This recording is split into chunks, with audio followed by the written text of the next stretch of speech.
Hello, guys. Welcome to the process. Today will have an open discussion. Today our co-hosts are Selendra Barefield, Pernell Husband, and Harry Mueller. Welcome, guys. Welcome, How you welcome. doing? All right. So today we have an open discussion. We will be talking Good to about. be here. Yeah, nice to see you guys. Nice to see you. How are you? How are you guys doing? Ladies first. Ladies first. Oh, How you doing? oh my God. Oh, I'm We're just good. doing peachy. Spring's almost here. I think it'll be here like officially next week. The time is moving up, so I'm ready for more daylight so I can get out there and get my vitamin D. Right. Good. Good. Good. Good. Um. I'm doing good. How are you Nothing doing? Good. wrong. Pernell, Nothing, you good? nothing wrong. Nothing wrong with vitamin D. I'm fine with Good, it. good, Little good, good, sun. good. So today, um, we have an article from Mr. Hank Ballchair. I think it was very interesting. It was posted on social media, and I will go to the phone cam for you guys and show you guys the article from Mr. Balch. Boom. So this is the article. Can you guys see it? This is the phone cam. Bam. So this is the article from Hank, and it was posted on social media. It was reposted on social media this this week. So all right, let me switch back up. And the article discussed reps and their involvement in cell processing, their in servicing methods, and basically their influence on cell processing departments when giving in services and bringing information to the department. So, guys, what are your opinions on the article and reps in general coming to the department and providing education? Don't say women's first or ladies first, Harry. I know it's ladies' month or women's month, but no, you go, sir. Thank you. No, I actually was gonna go ahead and go first this time. I figured because trust me, I'll pick on Purnell too. Yeah. Yeah, I read the article. As a matter of fact, I know I reposted it into CSS Nation, the group that I started, and I thought it was an interesting article. It had a lot of good points in that, sometimes not all, but there are a few vendor reps that come in that are ill prepared for any type of training for their products, either because, as the article states, uh, it's been a while since they've done training, or they're new and they haven't been brought up to speed on the instructions for use, the IFUs. And so overall, I liked the article, and that's why I had copied it and pasted it into the CSS Nation. How about you, sir? My opinion. Oh well. Excuse me. Oh, Purnell or myself? Oh, I was pointing down Purnell. to Purnell. I'm No, picking on I would Purnell now. definitely want to hear D's opinion first, because I think he may have had a different opinion too. What Okay. did you think, D? So my opinion is, I love Hank. He's a great writer. The writing was very informative. He got his point across, but I felt he was a little heavy-handed on the reps in general. He did compliment them on their their their ability to provide education to the department. But I believe at the end he he gave them a little a spanking, and basically I'm paraphrasing. He said that listen to the reps, but follow the IFUs. And I believe in some cases, not most, but in some cases, there are times where the rep has breaking news, so to speak, or the most up-to-date information that hasn't been changed in the IFU or updated in the IFU. And sometimes those reps save patients' lives, basically, in providing that information to the departments. And I know there are times reps come in uninformed on departmental processes, so to speak, and say things contrary to what actually goes on within the department. And I think that's when sometimes the discrepancies come in. But all in all, I believe reps come in with best intentions in mind or in heart, and they want to help educate based on what they know or they've been taught. Every rep cannot know every department's processes, and I believe sometimes you have the conflict where a rep would say, for example, soak this instrument for 2 minutes, but the departmental process is soak for 5 minutes. So there may be conflicts here. That doesn't mean the rep is uninformed or unqualified. It's just that there's a disconnect between the IFUs and the processes or policies within the department.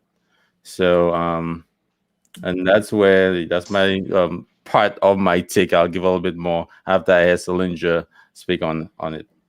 Oh, okay, me. All right. Well, I was wrong. Okay, look, I get it that there's good reps and there's a reps that may need a little bit more training, but we're not talking about the good ones. We're talking about the ones that do come into the department that do not know the information that they should convey to us. And I think that's where the problem is. So I just feel like they shouldn't be there necessarily. I know they're there to sell something to us, but they need to bring us the information that we need. So, I mean, I get it. We have good reps and we have reps that need some education, and they just need to bring the information. Pernell, give it to us. Yeah, I agree. I agree with what was last said. I think ultimately this is a question of responsibility. Who is ultimately responsible for the education in the department?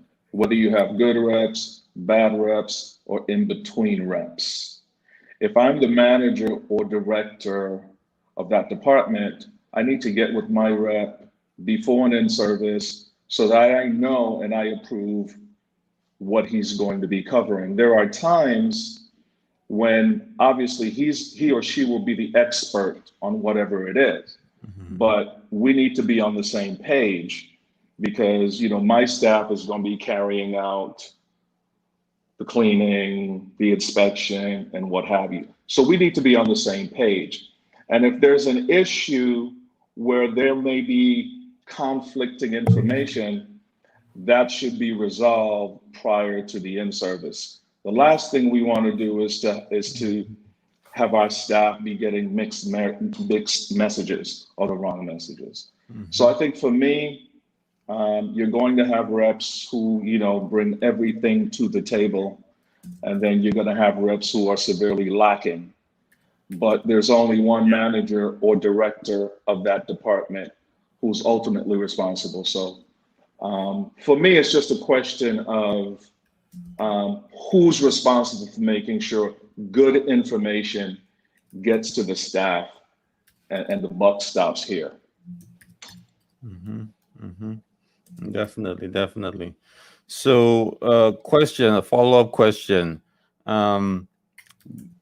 What should be the follow-up with the actual manufacturer, the company that sends an uninformed rep to the department? What should the sterile processing department's recourse be for being subjected to a lack of information or poor information being presented in the department? Or does anybody actually follow up after a poor in-service?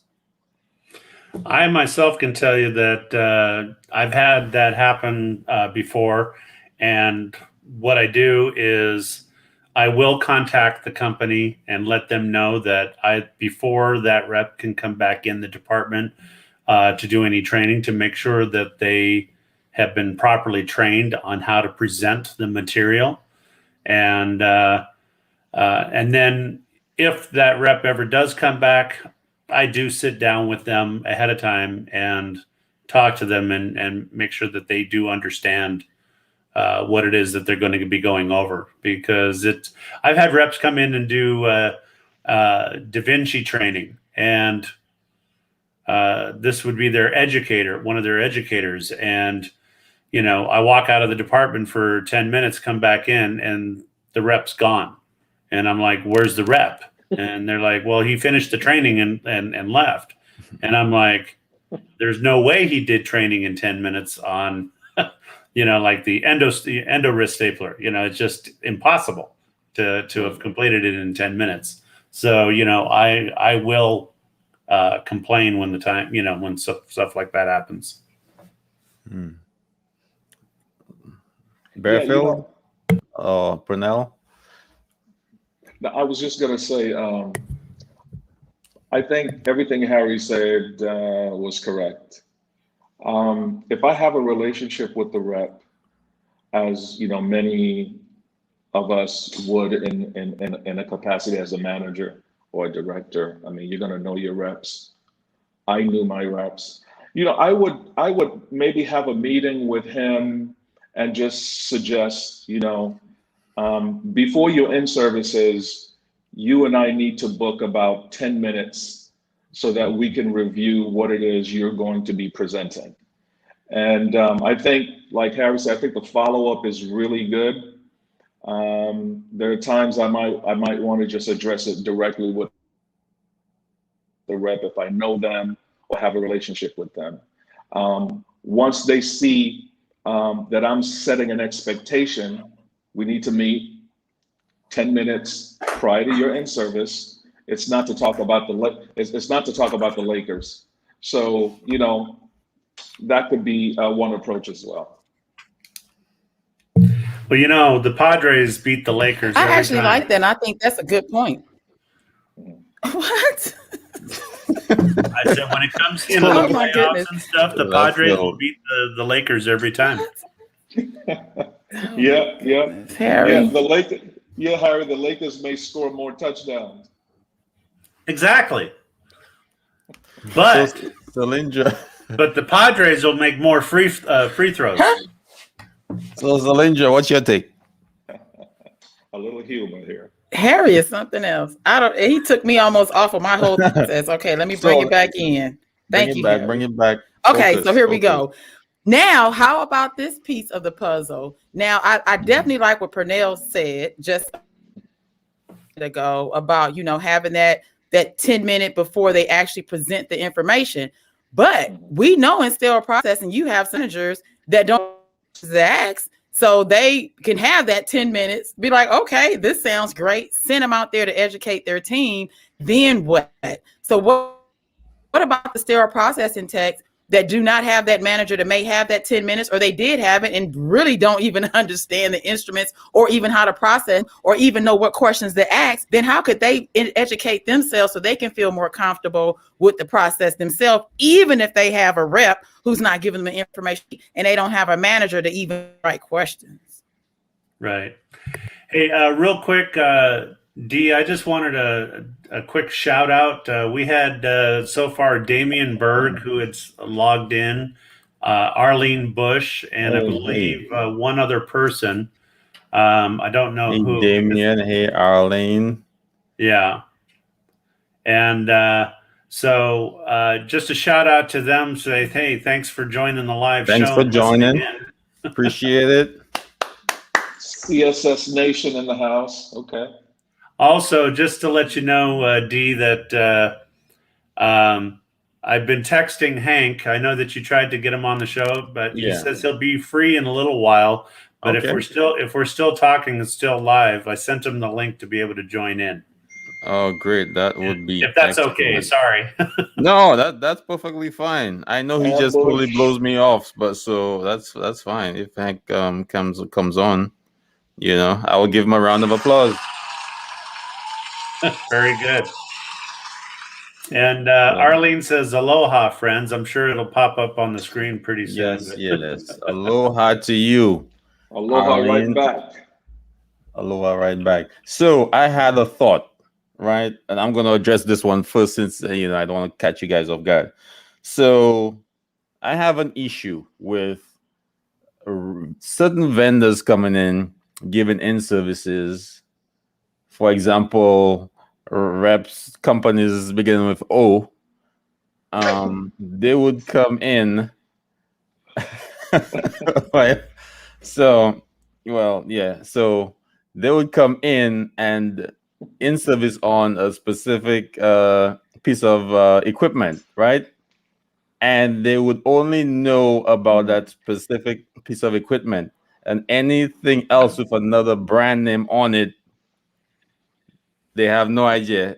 We don't. I don't know what to do with this. This is not from my company. I'm not recommending you use this. This is all I know. I have an issue with reps coming in and not knowing the different processes with different pieces of equipment. Basically, pieces of equipment without their brand on it. I believe reps should come in, whether the machine starts with O, A, or B. They should know, hey, this may be a process in a department that to verify their cleaning methods, they might use something else from another company. So, what do you guys have a take on this, or what do you guys think? You mean like a washer or? Yeah, like a washer, disinfector, a sonic, sterilizer. You could have a sterilizer with a manufacturer with name beginning with S, and then you could have a biological reader with another initial on there. And like the last initial is M. Right. So, and then the one manufacturer would never recommend the other manufacturer, or would the in-service would stop at that other piece of equipment.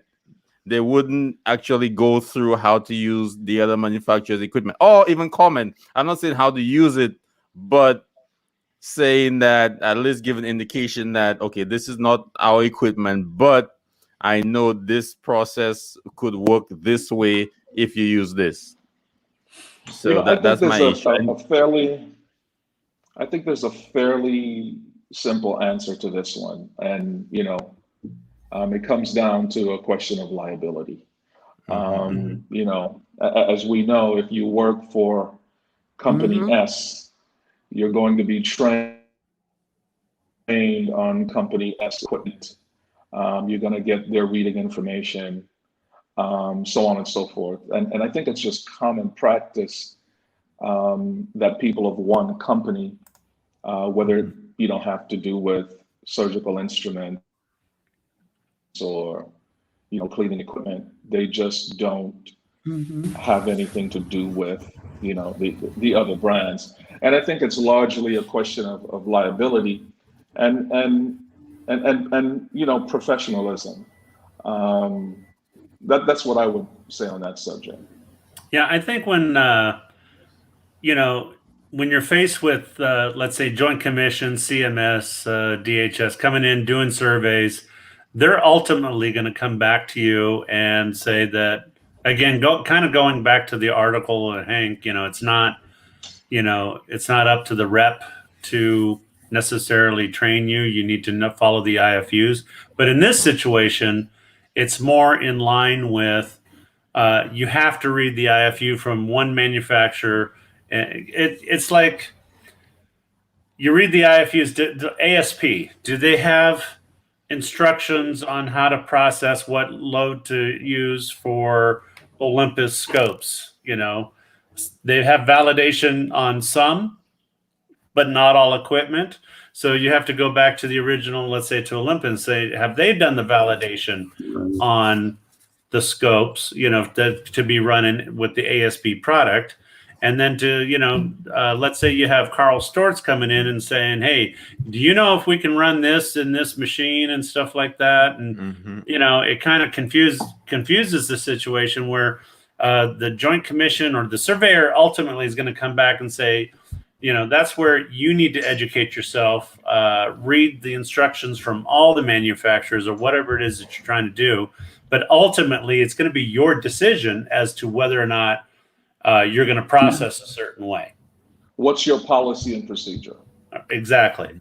I mean, I've seen facilities where, they're, and the surveyors seem to be okay that if a company decides to do training or competencies or whatever on their thing only so many times within a year, or let's say over 2 or 3 year period or something like that, it's okay so long as you have the proper documentation, you have the everything in place, and that you're following what your policies are that you put into place. It's going to go same with the with that whatever equipment you're using. Is do you have what it is? There he is. Welcome. Hey guys, I didn't mean to cut you off here. No, not at all. But the man of the hour. This is what we started the conversation about. But yeah, so it ultimately goes back to you're going to have to be able to quantify the information based on one manufacturer and the other, and then to determine what best actions to take. And part of that's going to be reaching out to not necessarily the rep, because again, the rep doesn't know everything. The reps, as in Hank's article, was they're a salesperson. That's their primary job. So you're going to have to probably get a hold of their technical department and customer service and find out, hey, is it all right to run this piece of equipment in using this other chemical or whatever, and if it's not in their IFU, they're going to have to send you a letter so that way you're covered when you are surveyed. Hey, welcome. Can you introduce yourself, sir? I do think. Hey guys, so my name is Hank Balch. I am a consultant and a writer, as y'all can tell, and I am one of the co-founders of the Beyond Clean podcast. But most importantly, I'm a sterile processing technician at heart and always will be. So it's a pleasure to be on the show with y'all tonight. Sorry I'm late. I was putting the kids down for bed. Oh, welcome. So I Welcome. just Thank you couldn't for get coming. away. Thanks. Yeah. Thank you. He's also pernell husband, by the way. He's also a very, very dirty fighter. That's right. We fight dirty all the time. Isn't there a song, "Fighting Dirty," for dirty fighting, or something like that? There should be, if there's not, Harry.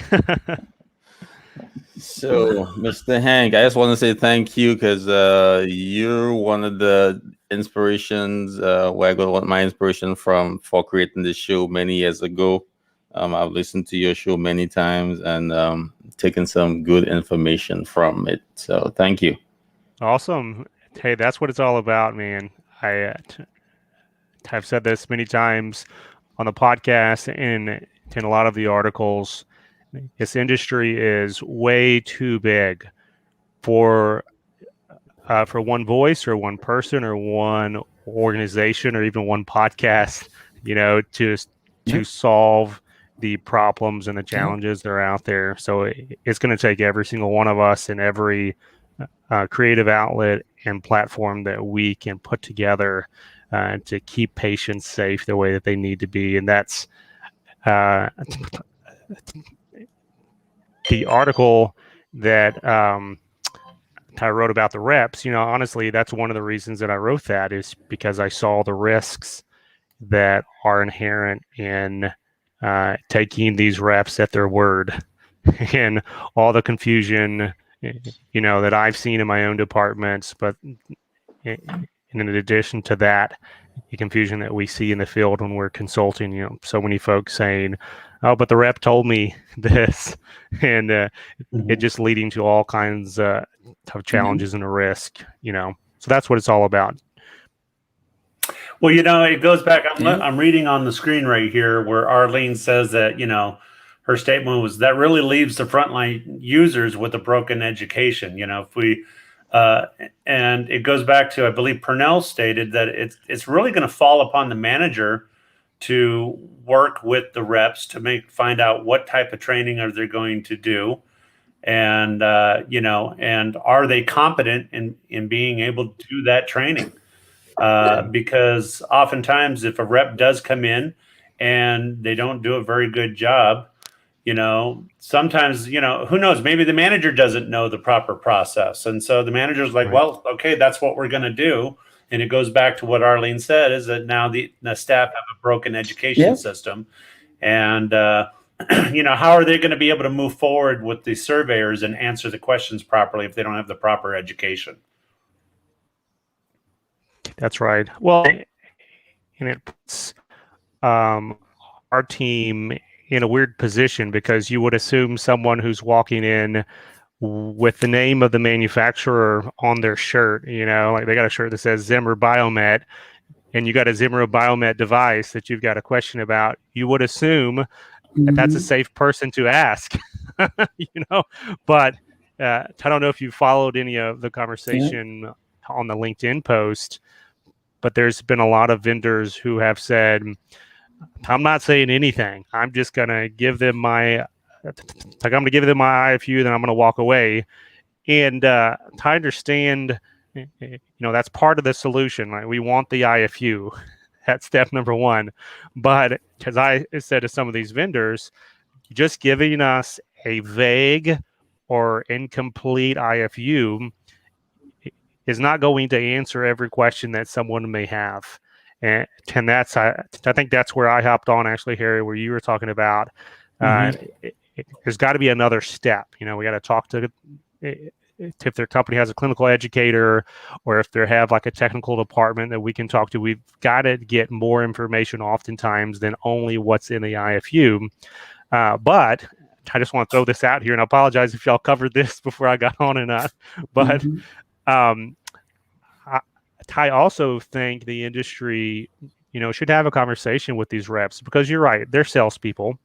But how is it they know everything about this device, like how it's used, how it's taken apart in the operating room, all the functions that it plugs into and everything else? But the one thing they don't know is how to clean it.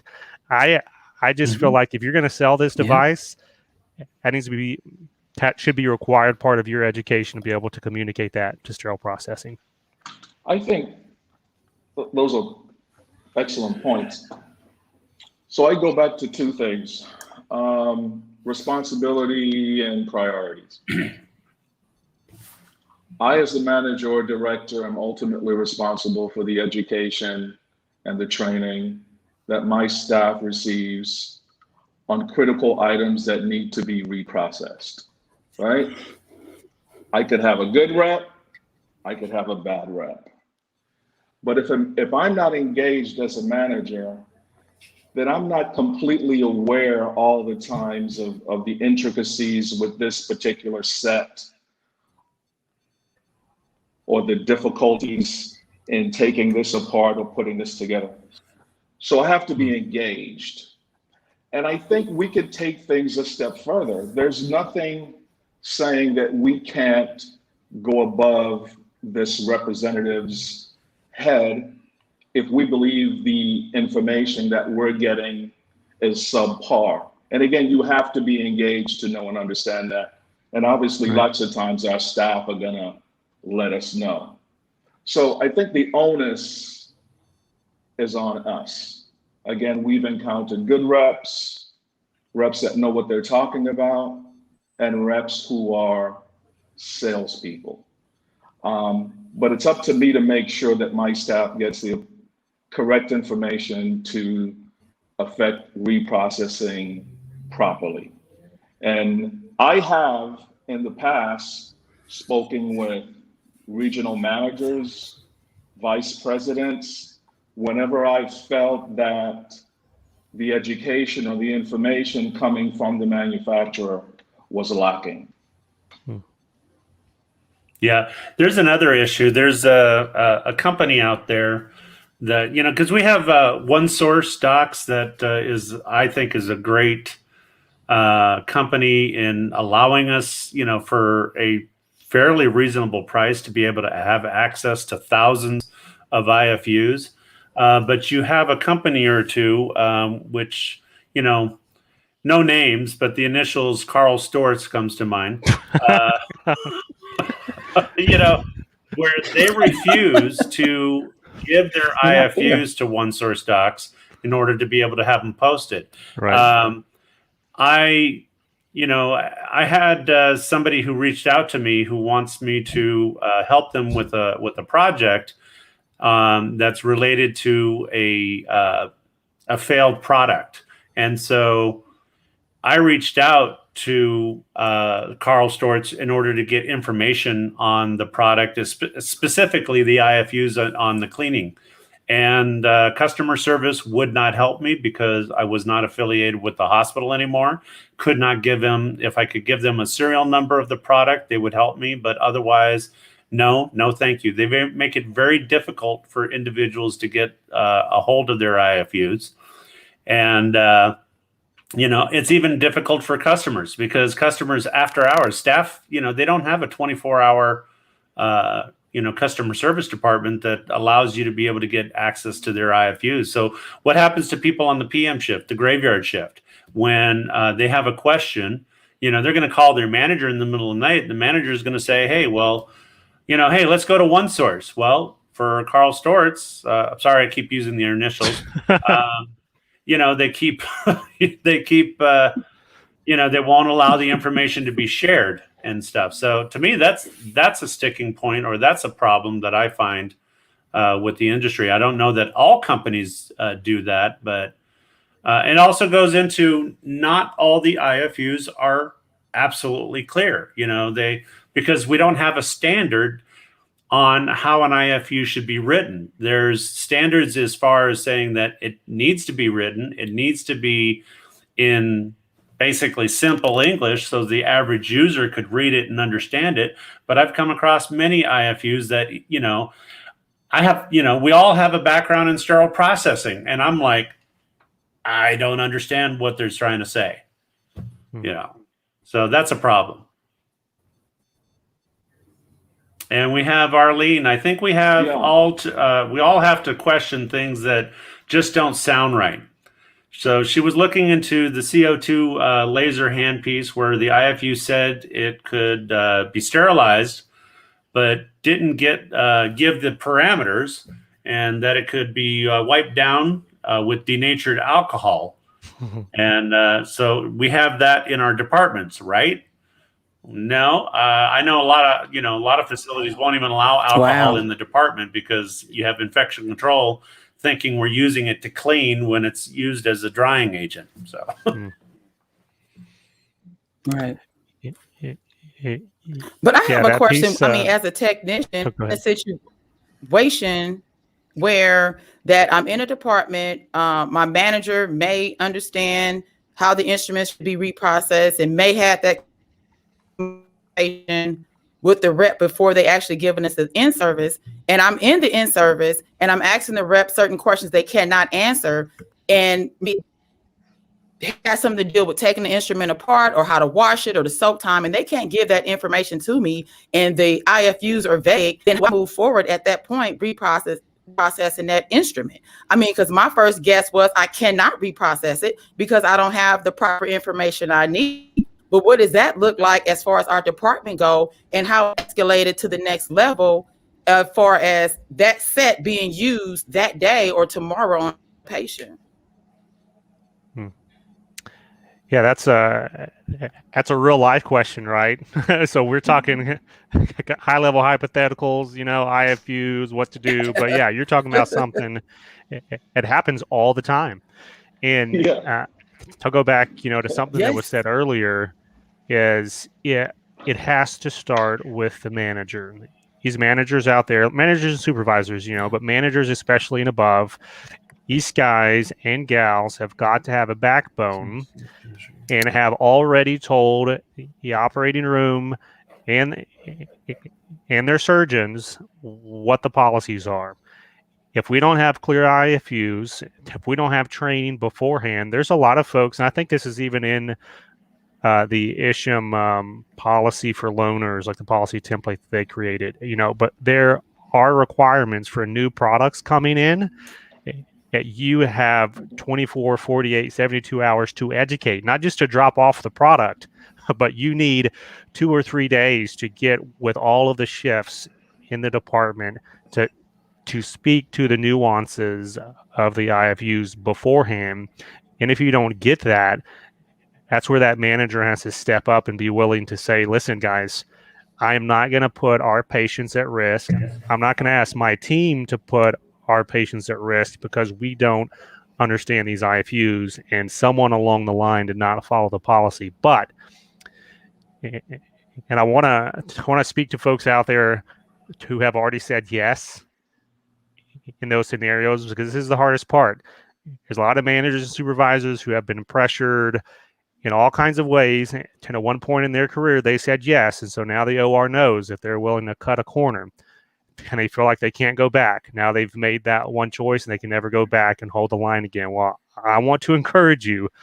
You can say no tomorrow and keep on saying no. Don't let anyone hold you captive by a mistake that you made in the past and you let something go through that shouldn't have gone through.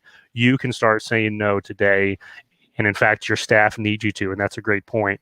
You cannot let your technicians be the ones to be run over by the bus. It has got to be the manager and above who stands up and makes that happen. And again, this manager or managers have to be engaged. Right. And they have to understand the process. We are in the infection control fight. That is what we do on a daily basis. There's a correct way to engage in that fight, and we have to follow it. If not, it all breaks down. We become irrelevant. Mm-hmm. So managers need to be engaged, or you're not going to be aware of some of these issues that you should be aware of. How many times, now this is not a hypothetical, how many times does a facility, because the OR wants new technology to come in, like Da Vinci, that, the IFUs say that you need to process this way, and they go ahead and they buy the robot, they buy the instruments, and they come down to sterile processing saying, you're going to process it, and we don't have the proper equipment because, my last facility didn't even have a sonic. The sonic is like a dental tabletop sonic that no way was going to fit a Da Vinci, and certainly didn't have the flush ports to be able to connect to the instruments to be able to flush and sonic at the same time. So how often does that happen? All the time. That's the answer to that question. All the time. Too often and all the time. Yeah. And it goes back to, Hank, what you said, that the managers need to push the line and stand the line and say, no, I'm glad that you purchased the robot. I'm glad you have it. We don't have the containers to put them in necessarily. We don't have the proper cleaning implements to be able to do the process. And until you purchase it, and you're talking capital now, until you do it, we are not performing any Da Vinci robots. I think what would happen probably, unfortunately, is the manager would be told, well, we either process it or you're out of a job. And my thing would be, then I guess I'm out of a job. But guess what? I'm going to the news media and I'm going to let them know what you've been doing, or better yet, what you're not going to be doing. And tell patients, don't go there. Let me speak to that, Harry, because you brought up a good point. Is there's going to be times where your job is held over your head, and either that's going to be explicit, and they're just going to come out and say it, or it's going to be implicit. There's going to be pressure, and everybody knows if you don't do this, it's going to be bad for you. And there are legal protections for whistleblowers if it's a situation that is a clear safety impact to patient, right? This can negatively impact and there's no way around it. That's a scenario where your job is protected. They may fire you, but you can take it to court and get your job back and get all the money that you if they owe you back and everything else. But I want to tell folks on the front end is if you get in that scenario where they are able to pressure you like that, there are probably things that you could have done or should have done prior to that, so that it never got to that point to where they hold your job over the head. Because if they feel like they have that power over you, and there's something wrong in that dynamic, you know, either they don't treat you and view you as a subject matter expert as they should, and there's things that you can do around that, or you haven't built the political alliances that you should be building as a sterile processing leader, particularly with surgeons. One of the first things that I would do when I would go into new facilities as a new manager, find the chief of surgery or find that surgeon who is the biggest volume producer, like that orthopedic surgeon who has like 50% of the cases. And I would try my best to build an honest relationship with that surgeon so that they understood who I was, what I was doing, that I knew the job, and that patient safety was my top priority, so that if the crap ever hit the fan and if I ever got threatened or anything, you know, would come up, I would call that surgeon first and say, listen, I need your backup. I need your help right now because they're trying to make me do something that's not safe and I can't do it by myself. And there is no better advocate in those situations than another surgeon. I would say to any new manager walking into an operating room to meet the director of surgery or the OR manager, would be to talk to him or her about new equipment acquisitions. And you need to find out if a process exists for that where your expertise is involved. If there isn't a new equipment acquisitions process for the operating room, then there needs to be one. That way you have a proactive approach to acquiring and bringing in equipment into the OR that takes into account a critical aspect of instrumentation, and that's everything that we do. So that's the first thing that I would tell a new manager going into a facility. If you're a manager and you're dealing with this issue on a regular basis, again, something's broken, something's wrong. Whenever you bring this kind of expensive equipment into the facility, there has to be some kind of process that takes into account expertise other than the people placing the order. You know, we should be involved. Do we have the right equipment? That equipment shouldn't enter the hospital unless it can be processed in accordance with the manufacturer's IFU. So there has to be a proactive process that you as a manager or a director of sterile processing is involved in.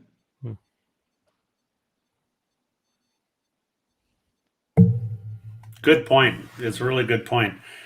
So what else can we do? I mean, what's, you know, I mean, I think sometimes, you know, for, you know, talking about managers, you know, I don't feel that they always think that they are supported. So Hank, you brought up the, you know, meeting with the surgeons, you know, maybe the head of orthopedic or whichever specialty and stuff.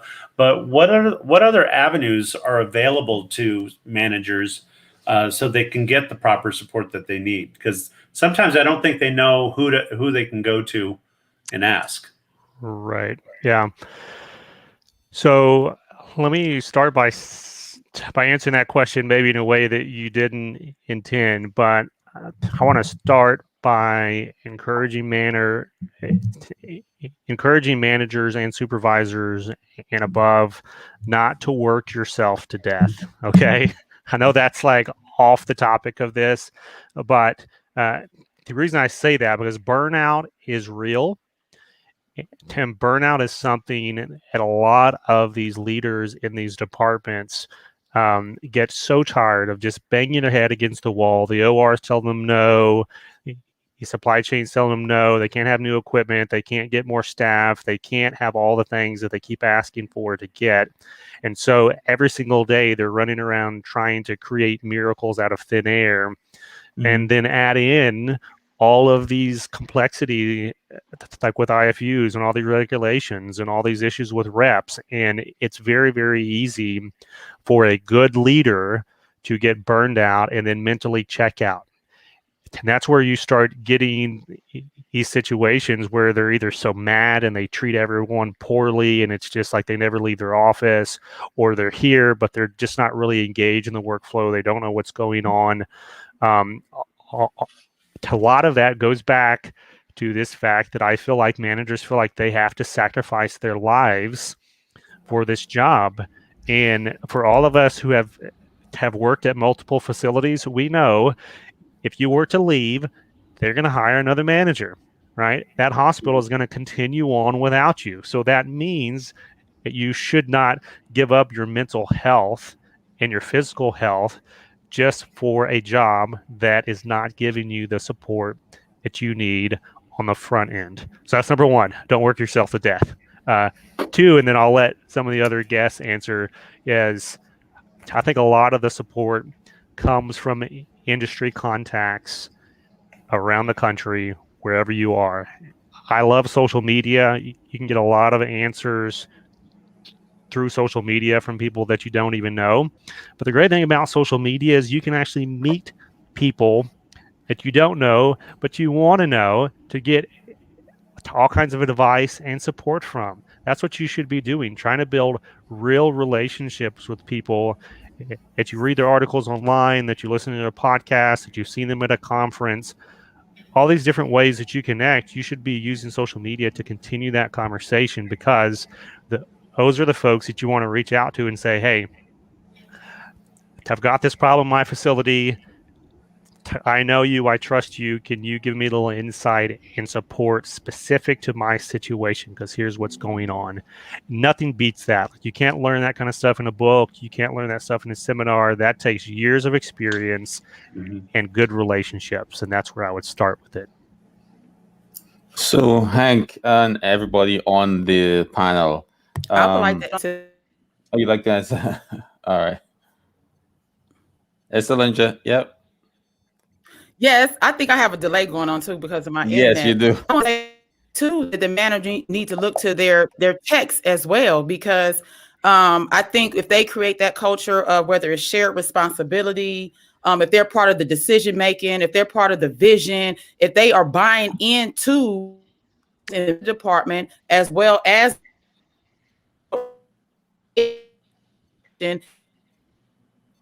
you can get them to go above and beyond because they believe in you as a transformational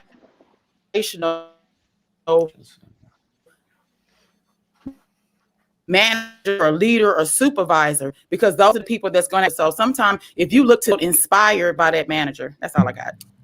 So Selendra broke up a little bit. She was referring to a transformational manager or leader in the department. So just like I cover up the broken portions. Thanks. So definitely that's a good point. I do have one more question for everybody on the panel. What would be the best avenue to network or get in touch with those people who do have the information that you may need to help run a department? How would you go about finding those persons? Oh, Harry. What I suggest that you do is right down here, start listening to Beyond Clean, because first of all, this guy in his group interviews a lot of industry experts. And what I started doing is when I listen and I get their name, I look them up on LinkedIn and I just tell them, hey, I heard the podcast with you on Beyond Clean. There's the introduction, and it allows you to be able to give them a reason why you're wanting to reach out to them other than just to connect. So when, you just tell them, hey, it was a great show. I want to be part of your network. This is what I do. Boom.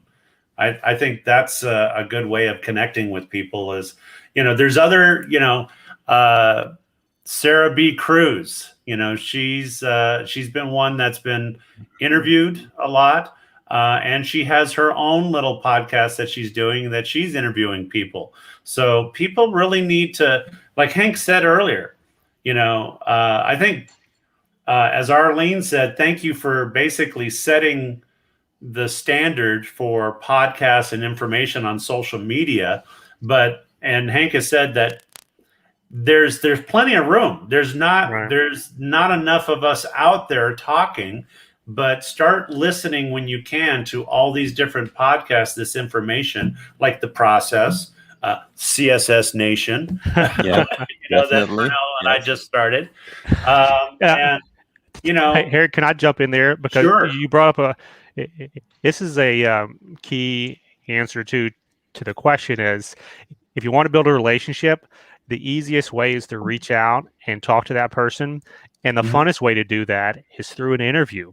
So all these podcasts, they're all based on having a guest. And that's one of the interesting things about Beyond Clean as we started, and as a lot of these other podcasts have shown, is to grow your knowledge is to talk to someone besides yourself. If you're constantly talking to different people in the industry and you're constantly learning, if you're only talking to yourself, you're only listening to yourself, and you're not going anywhere. So yeah, if that's consuming through all these other podcasts and articles, like people who are creating content or creating your own content. If there's not a conversation that's being had today that you think needs to be had, start having the conversation, record it, write it, talk to your friends. It doesn't have to be online. All of those options are there for you. Don't wait for somebody else to spoon feed it if it's not out there for you. Hank, as a trailblazer in the social media space, which you and your guys over there at Beyond Clean clearly are, what kind of a responsibility do you think you guys have for, struggling podcasters like us? What's your responsibility to kind of grow this space and to help keep it professional and cutting edge? How do you do that? Yeah, you asked me a lot of questions there. That professional piece, I think, is one that is interesting, because the world of social media almost by nature is not professional, especially when you get into Facebook, man. It's just it's the Wild West in Facebook. We talk about that a lot in these sterile processing groups. It just goes crazy sometimes. And that's good. Like, we need safe spaces in our industry where folks can just come and be real, to be honest, ask questions that they really don't know the answer to. And yeah, like, people come on and they'll be mean to him stuff. And I don't support that, obviously. But I would say there's a spectrum in just casual conversations. Maybe I haven't seen what Sarah Cruz is doing, but it kind of looks like what she's doing, like just kind of talking to folks, on the fly, having fun, right? All the way up to like purely professional podcasts, kind of like the Isham podcast that's out there.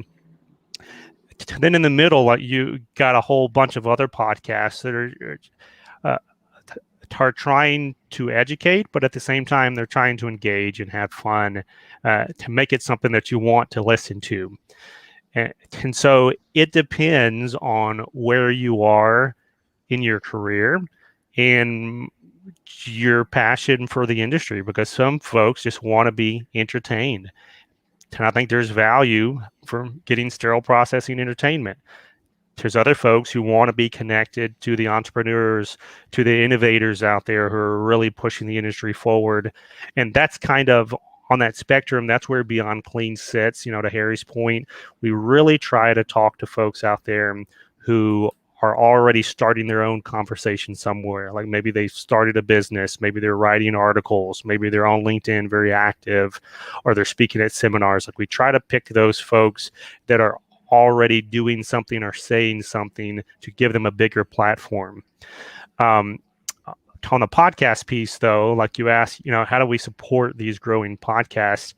It is a different world today in 2021 and it was in the summer of 2017 when we started our podcast. I was just talking about this to someone the other day. There was no weekly podcast in 2017. There had been one more podcast that had been started before there that had a couple of episodes, but no one had ever stepped in and said, we're going to do something every single week and we're going to talk to folks all over the industry. And then 1 year later, we said, we're going to get it approved for CE credit. I would encourage folks who are doing a podcast to really look and think, how can I make this conversation different?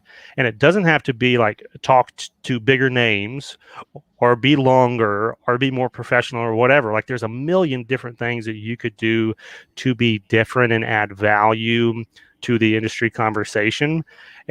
So my biggest thing to encourage these newer podcasts is find your niche, find what you're most passionate about that you feel like you can do better than anyone else, and then keep doing that, because there's going to be shows, there's going to be days where you feel like, no one's paying attention, like no one wants to listen to me talk this week, but oh well, because you're not doing it fundamentally to build this massive audience. You're doing it because you love it, because you love this industry and you love the conversation. And that passion, that is what is contagious, and that's what will grow a show.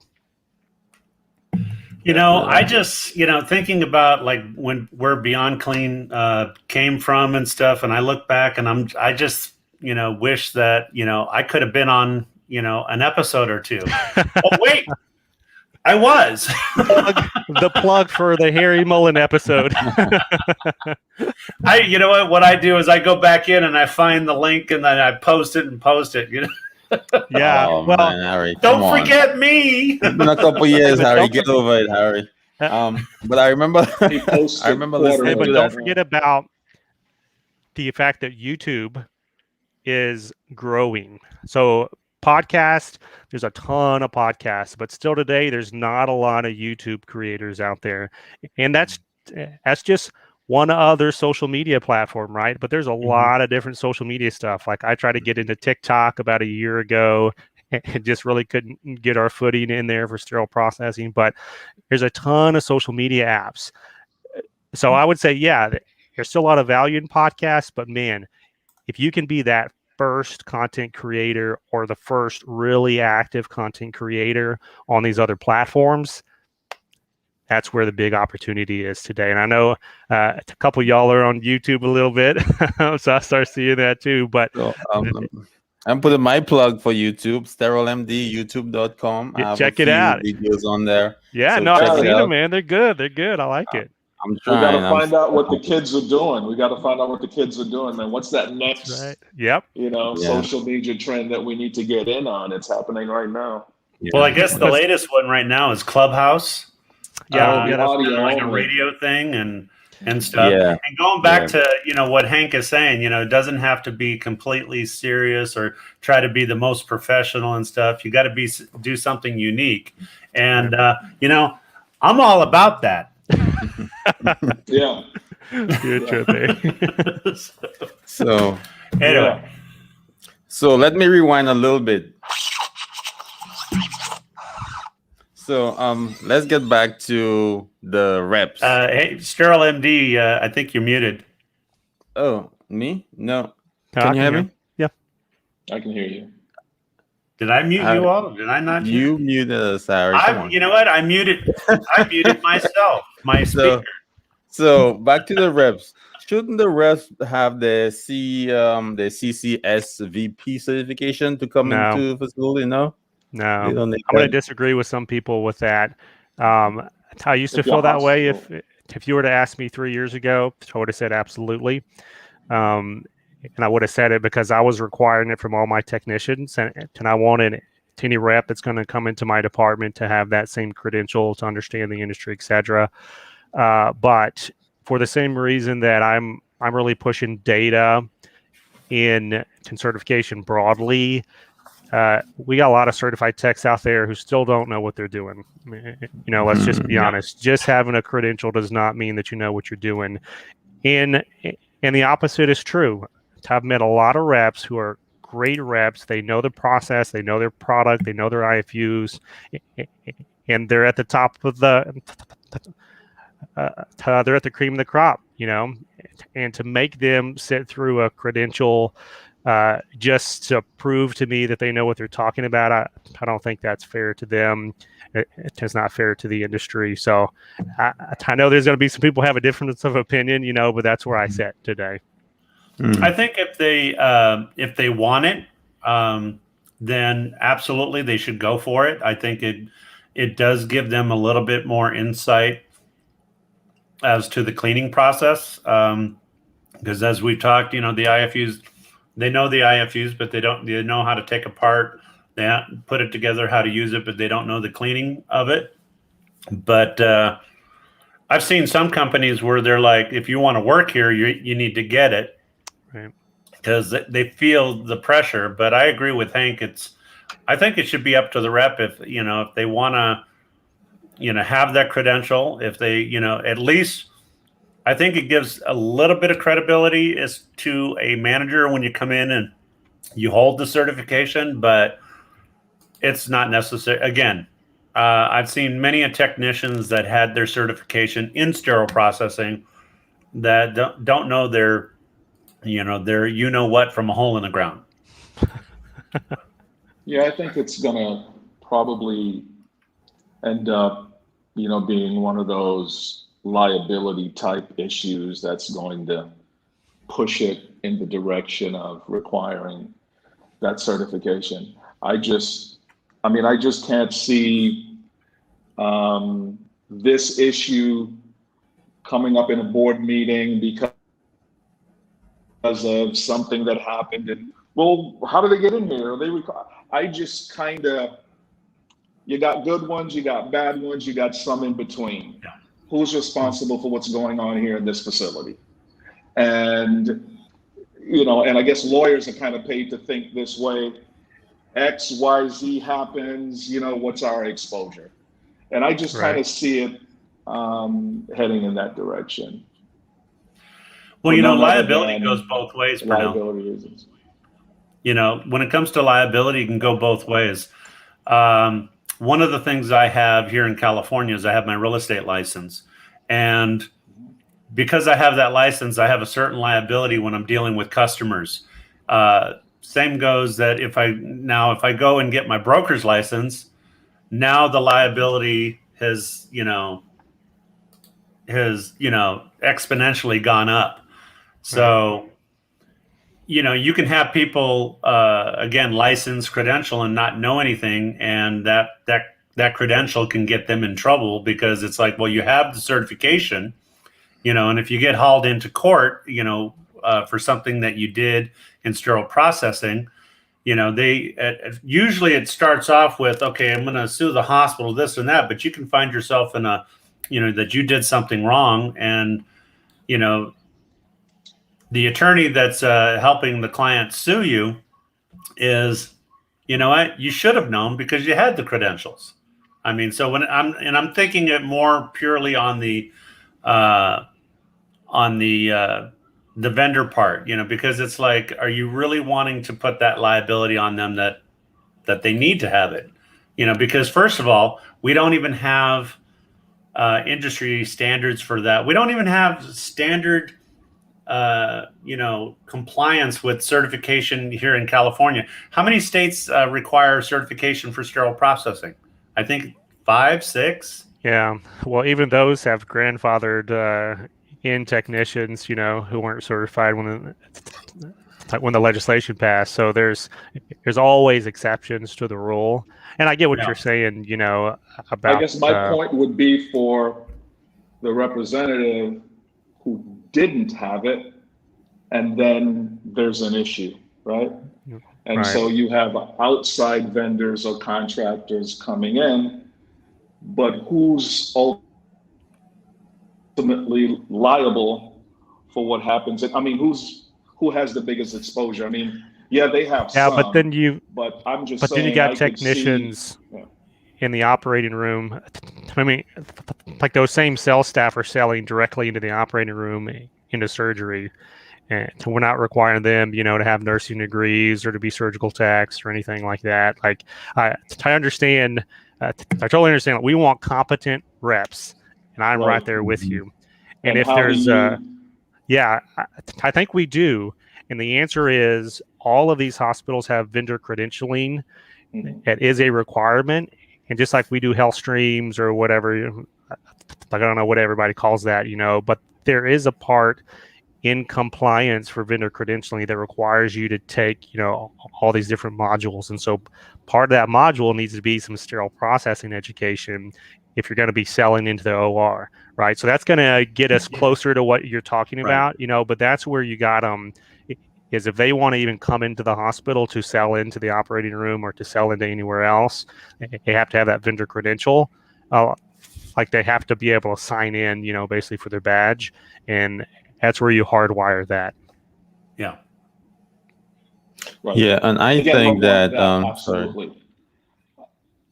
I think vendors need to be educated on the processes within sterile processing. I think they're educated on their processes from the manufacturer standpoint. But when they come into the department, it's a whole different world, and every department is a little bit different. So then they're caught off guard. They give the information they learn from their standpoint, trying to get sales, trying to educate on their equipment.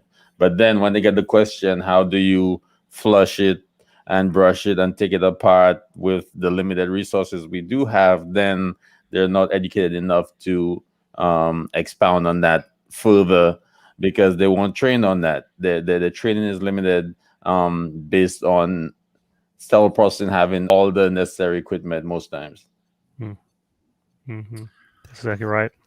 So, by the way, I know that this was, and this is not my show. Sorry, D, if I stepped in. No, that's fine.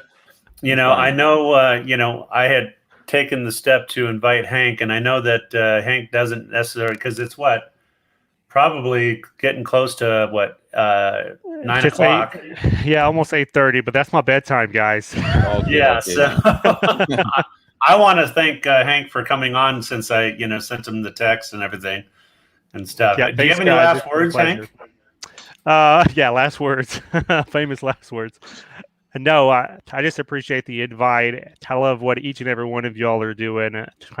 I'm familiar and I keep track. Like anything happens on social media in the sterile processing world, I see it. Now, I don't have time to get to everything or engage with everything, but I know what's going on. I see what's going on YouTube. I see what's going on LinkedIn and Facebook. And I have been very, very happy in the last 3.5 years to see the growth of conversation and the number of people that are getting engaged and having truly important and engaging conversations and building those relationships, as I said before, in the industry so that we know each other and we trust each other and we know what each other are contributing to the mission to fight dirty. So I appreciate the invite. I'd love to come back sometime if I have another, topic that it makes sense on. But until then, keep up the good work and I'll stay tuned. Okay. Well, Hank, I just want to tell you that this cowboy here from California, again, really appreciates the fact that you and your partners created Beyond Cleaned, and keep up the great work. I see all the people weekly almost. You're saying, "Hey, welcome to the team. Welcome to the team." It's awesome. I think you guys are building an awesome structure there. Keep up the good work. Pernell. Thank you. No, I was just ditto on all that. Thank you so much, and look forward to some future engagement. Yeah. Yes, thank you.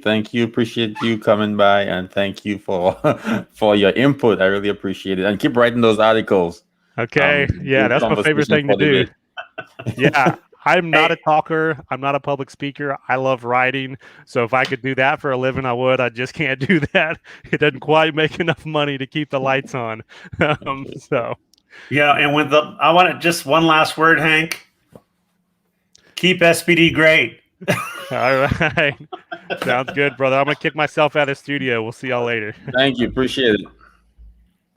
So that was great. That was good for Hank to join us. So I have an announcement to make. So I will be starting another show. Awesome. It's called, let me see if I have it here. It's called Attention to Detail. A new show Nice. coming soon. So this show will be different from this one. It will be on specifics like how to read your printout, IFUs, processes within the department, and anything involving specifics within the sterile processing department. So that's why I'm calling it Attention to Details. It will be very specific, no broad areas there. And I will be going through IFUs such as one tray. Oh, Pernell disappeared.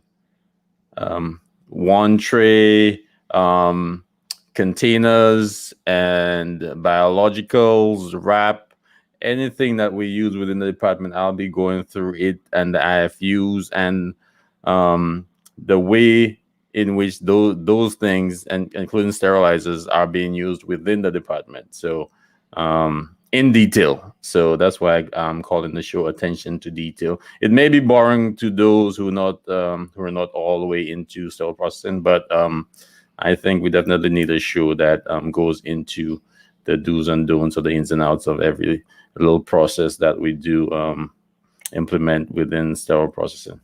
So that's my announcement. Awesome. Congratulations. Yeah. Where's the applause? I'll do a live applause. What happened to our fourth musketeer? She dropped. I think she had connection issues. Abandoned ship. Yeah. Yeah. So it's 1:11. So let's just say our goodbyes, guys, and we'll continue the show on the other side. So thank you. I really appreciate you guys involving Hank in the show today, and thank you for coming on. Anything you guys want to say? Things you guys want to promote right now? Any classes coming up soon? You're on mute. Aaron? Yes, I do. As a matter of fact, we do have classes. You can go to centralsterilizationschool.com, or you can even type in crcstschool.com. It'll get you to the same place. We have online independent where you can sign up and do it on your own 24/7. You can access the material, the videos for the lectures, or you can join us in the live virtual classes.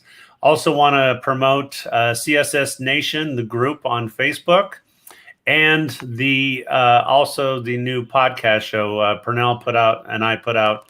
I think we posted it on Monday, but we plan on trying to do a weekly show and having it post every Sunday. So we been doing some research, some industry people, going to put it out there. I've already invited people like Damian Berg, David Jagrossi, the two past presidents of Isham, Bill from, I'm sorry, Bill, I don't know your last name off the top of my head. BioSeal. Yeah, the owner of BioSeal in Placentia, California. And so, again, like Hank said, we need more platforms, more people. I really appreciate the process and being able to be on this show. It's I'm never short for words, it seems. Yeah. So, Pernell, anything going on? Yeah. Well, you know what? I just want to give a big shout out to all of the sterile processing professionals out there working day shift, mid shift, graveyard shift, knocking out them trays, trying to keep up with very busy ORs or not so busy ORs, and just letting the community know, just how proud we are of the hard work that they do day in and day out. We get it, going home with back aches and all kinds of pains. Maybe that just happens when you get to be our age, Harry. Yeah, really. But I want to let them know that we get it. We've been there, and you guys do excellent, honorable work day in and day out in such a complex and dynamic environment. Shout out to all of the sterile processing professionals out there. Also, a quick shout out to Melissa Vargas, who on YouTube, I guess, is said congratulations. I believe that's probably to D, your announcement about the new show. Yeah, that's my homegirl, Melissa. Yep. Awesome. So, yeah, thank you, Melissa. Appreciate it. So guys, we'll continue on the other side. Everybody have a good evening, and we will be out in 5, 4, 3, 2, 1.